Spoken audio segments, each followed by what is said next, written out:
la question de la monnaie. Quand est-ce qu'on aura notre monnaie? Et vous avez certainement pu écouter l'intervention du Premier ministre de Burkina Faso et l'intervention du Premier ministre malien, le docteur Shogala Kokalamaïga. Donc, ils ont tous parlé. Mais aujourd'hui, on ne pourra pas tout développer. Parce que c'était aujourd'hui. Et vous savez que demain aussi, c'est la fête. Mais on va essayer de condenser un peu. On ne va pas intervenir sur ça. On va garder ça après la fête. Les bonnes choses, c'est toujours après. On ne se précipite pas. J'ai les 2 discours, sinon les 3 discours, Lamine Zen, Shogel et puis Apollinaire. J'ai ça avec moi. Ne soyez pas pressés, on va développer point par point chaque Premier ministre. On va dire les choses dont vous avez besoin. Pas créer l'euphorie. Mais le danger imminent, ça c'est d'abord la première note. Ils ont dit quelque chose que j'ai eu à dire hier et avant-hier. J'ai dit, avant que quiconque vienne frapper à la porte du Liptako Gourmand pour être membre, j'ai dit qu'on définisse d'abord le statut de notre souveraineté monétaire au niveau du Liptako Gourmand. Alors, évidemment qu'on va décortiquer l'intervention des 3 ministres. Ce qui a lieu de savoir, Inch'Allah, chacun le saura, mais ne le faisons pas dans la précipitation parce qu'ils ont parlé aujourd'hui, donc je vais être le premier à en parler. Non, je ne ferai pas ça. Je vais prendre le temps de bien écouter et puis vous donner le meilleur de moi-même parce que c'est ça qui fait, il n'est jamais trop tard pour bien faire. Donc faisons les choses bien. Mais ce qui est actuellement en urgence, ce que je vous avais dit, premier élément qui a été relevé dans tous les 3 discours des 3 premiers ministres, c'est la souveraineté monétaire. Cela a été soulevé. Et le Premier ministre du Burkina, il allait beaucoup plus loin. C'est comme si on avait, nous deux, la même vision. Maintenant, le champ d'application, avoir une vision, ça c'est un. Comment appliquer la faisabilité de votre vision, ça fait 2. Donc, quand vous avez une idée, il faut regarder comment appliquer cette idée-là. Voilà, comment rendre cette idée-là concrète. C'est un peu ça. Alors, donc, on va le faire. Vous avez ma parole, Inch'Allah, avec l'aide de Dieu, on va bien le faire. Je vous avais prévenu aussi par rapport au Maroc. J'ai dit, le Maroc est un royaume très, très, très dangereux. Et la vérité commence à sortir sur le Maroc. Je suis tombé sur un document par rapport au Maroc. Et puis, je vais vous donner un petit conseil. Les gens, ils croient que s'ils ne mettent pas urgent, je ne parle pas de mon petit frère qui est de l'autre côté. Bon, lui, je crois qu'il n'a qu'à continuer son folklore. Je ne parle pas de lui. Mais je parle de tous ceux qui sont là. Quand il y a petit quelque chose, il faut toujours attirer l'attention des gens. On met urgent. Où est l'urgence? Où est l'urgence qui est là? Les gens se sont amusés, les gars se sont levés calmement, ils ont pris leur avion calmement, ils ont pris des petits déjeuners ensemble, ils ont rigolé, ils ont fait une déclaration. Et les petits sortent urgent, ils sont en train de crier partout urgent. Ne vous laissez pas embobiner par ces titres grandiloquents qui sont vides. Ce sont des coquilles vides. Ce qui est urgent ne crie pas. Vous-même là, quand vous allez écouter, vous allez savoir. Urgent là, c'est 0. Non, il y a des gens qui se... Non, vous savez, les gens, c'est ce qu'on appelle les béabas de la communication. En communication, on dit il faut des titres qui accrochent. Et il y a des gens qui croient que s'ils n'écrivent pas urgent, le monde va se renverser demain. Personne ne viendra regarder leur direct. Donc, il faut mettre des titres pour attirer les gens. Et moi, c'est pas faux. Par moment, quand je mets pas les titres, je regarde. Mais il y a des titres, quand je mets, je suis surpris du nombre de personnes. Donc finalement, il y a des gens qui ont compris que c'est comme ça les gens fonctionnent sur Internet. J'ai fait le constat moi-même, mais j'aurais pu continuer dedans. Quand souvent c'est chaud et puis je mets les titres, je sors, je vois tout de suite. Mais quand tu mets pas de titre, les gens, ils traînent, ils pensent que tu n'as rien à dire, alors que c'est ça, on dit les eaux douces sont les plus dangereuses, alors que c'est là qu'il faut venir écouter. C'est pas ce que Laurent Gbagbo a dit. Quand on dit, mais affaire de Niger, là, pourquoi ça fait mal? Il dit,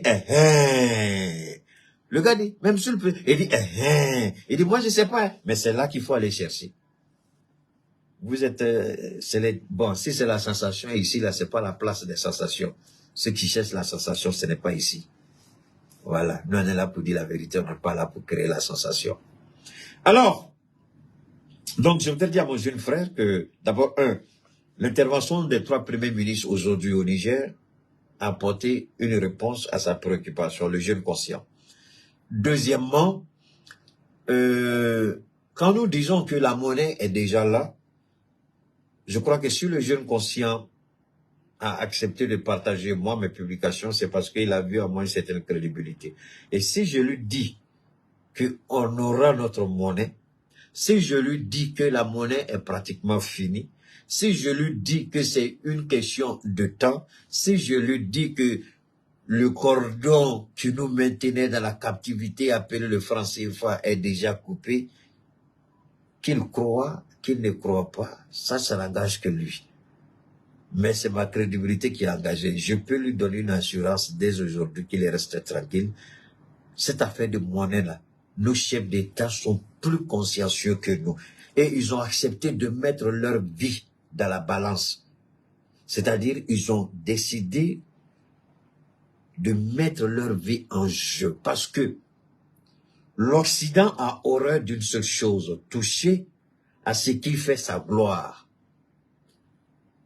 Salut à ta ma chérie Kadi. Toucher à ce qui fait sa prospérité. Toucher à ce qui fait sa stabilité. Or, la stabilité que nous faisons chez nous, nous travaillons d'abord sur la stabilité morale, sur la stabilité consciencieuse. Nous ne tablons pas sur la stabilité matérielle ou financière.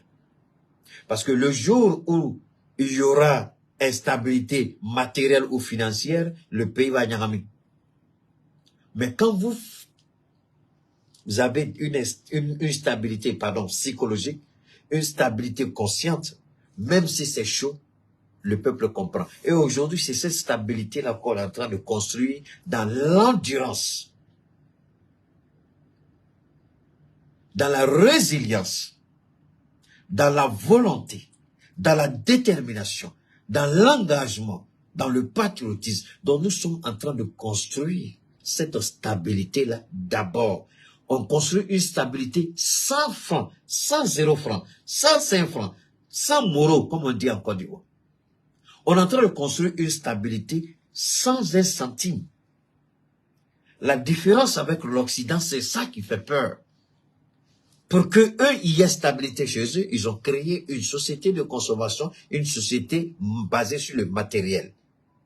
Nous, ici, on est en train de construire une société, malgré qu'on n'a rien. Alors, si on réussit à créer cette société avec des fondamentaux, pour avoir d'abord la stabilité, quand Dieu dit, construisez votre maison sur une fondation solide. La fondation solide n'est rien d'autre que la parole de Dieu, la crainte de Dieu. Si dans votre maison, Dieu n'est rien, votre maison est vouée à l'échec. Si dans votre maison, Dieu représente tout, votre maison va survivre les secousses, les volcans, les tremblements de terre, les bombes atomiques, les bombes d'hydrogène, tout. Parce que Dieu sera là, le socle de cette famille par sa parole. Alors, si nous nous écartons de Dieu et que nous mettons le matériel devant, lorsqu'il y a une toute petite secousse, c'est fini, la maison est partie. C'est ça qu'il faut retenir. Et c'est ce que nous sommes en train de faire. Et qu'heureusement, ils ont cru qu'ils allaient utiliser le matériel contre nous. Mais malheureusement, je vous ai toujours dit que lorsqu'il y a une situation, regardez à l'intérieur. La solution du problème se trouve dans le problème. C'est pourquoi hier j'ai dit, avant que le problème ne soit, la solution avait été déjà pourvue par Dieu. Avant que la solution ne soit, avant que le problème n'apparaisse, la solution existait déjà. Avant que les difficultés n'apparaissent, les solutions existent déjà. Donc c'est en regardant dans les difficultés que vous découvrez la solution. Si on n'avait pas connu ce que le Mali a connu, est-ce que la souveraineté des 3 États allait être proclamée aujourd'hui? Mais pourtant, cette souveraineté avait été déjà établie par Dieu avant que les problèmes ne commencent. Et le premier ministre du Burkina est rentré un peu dans l'historique. C'est ça. C'est ça la réalité. Et c'est ça que nous devons comprendre. Avant qu'on ne frappe le Mali et que le peuple dit d'accord, on ne veut plus, on préfère mourir. C'est pourquoi quand vous écoutez la chanson des soldats maliens, Niye sayada ka maloda ame sayata sayaka sadi la ni malioe, c'est ce que ce Touré a dit. Et c'est sur ça que nous sommes en train de construire les fondamentaux de notre société à devenir. Une société qui aura des fondamentaux spirituels, consciente de sa propre valeur, de ce qu'elle veut. Et ensuite, nous avançons. Le matériel viendra puisque Dieu nous a bénis de ressources naturelles. Donc le matériel n'est pas le problème. C'est la stabilité qui est le problème. Comment établir cette stabilité? On fabrique des pseudo-terroristes, on les dépose chez nous.